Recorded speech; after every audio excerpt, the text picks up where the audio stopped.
Wow, just watched episode 2 of Star Wars Rebels. Absolutely, again, spectacular.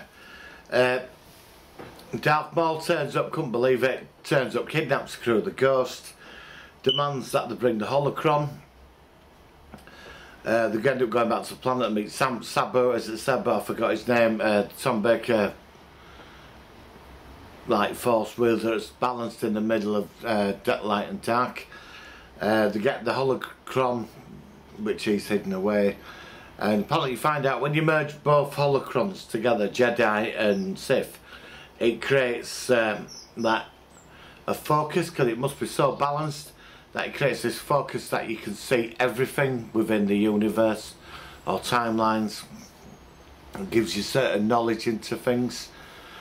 Whereas like both sides, obviously both sides, Jedi and Sith, that they're so set in they can see one thing, but merge both together and it's a much bigger picture. That's the balance of the Force, isn't it? It's sort of going on that, I should think. Obviously it's standard episode. We see an Inquisitor, he's still alive, Vader's telling him off. I mean, this episode, it doesn't hold anything back, it's really straight into it with the big names. And the story's pretty standard, right? He's holding them hostage, he wants something, but it's the sideline stuff around it which is pretty incredible. It's setting up the story for the season. And obviously they've taken the Holocron and they merged the Jedi Holocron, and Ezra and Darth Maul are seeing something, and he says, I can see him, I can see him.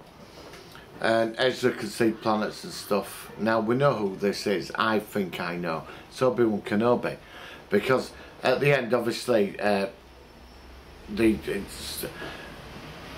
stop all this. Ezra and the other Jedi sort of merged, stop the thing. The Holocrons split up. Maul did a big explosion. And Maul does the runner, gets on the ship, and he said it's simpler for me. What he said to Ezra, it's much simpler for me for what I want. Whereas Ezra wants to destroy the Sith, and he sees something, which is he's gonna get the visions and the flashes over the series. Now, obviously Darth Maul's in his ship, and he's sat there thinking, well, I know where he is. He's alive still. He's alive. It's Obi-Wan Kenobi. So I heard rumours they were going to bring him into the series, even just for a couple of episodes. I think it's him. So Maul's obviously gone to Tatooine to, you know, go find him. I could be wrong. Could be wrong. But it's Obi-Wan Kenobi. It's obvious, isn't it? And Ezra, it's going to be sort of, where do we go from here? So the Flash is going to set up the rest of the series. The Inquisitor is going to be back.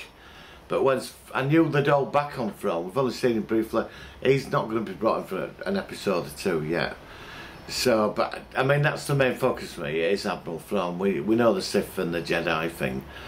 It'd be good to see the Emperor. I would really like to see the Emperor now. But it's only episode 2. It's been incredible. Like I said, standard story, but what's going on around it adds that final piece to the puzzle. This is just getting better. It's a shame that we're only on for 20 minutes, you know. I do prefer it when it's 45 minutes long. So that's my review of this episode. Not much to say really, but I've only just watched it. 5 out of 5. Definitely superb. Right, see you on the next videos, guys. Have a great day. Oh yes, I'm on the One Show tonight. BBC One, Star Trek uniform, with a load of other trekkies. So I'll see you there.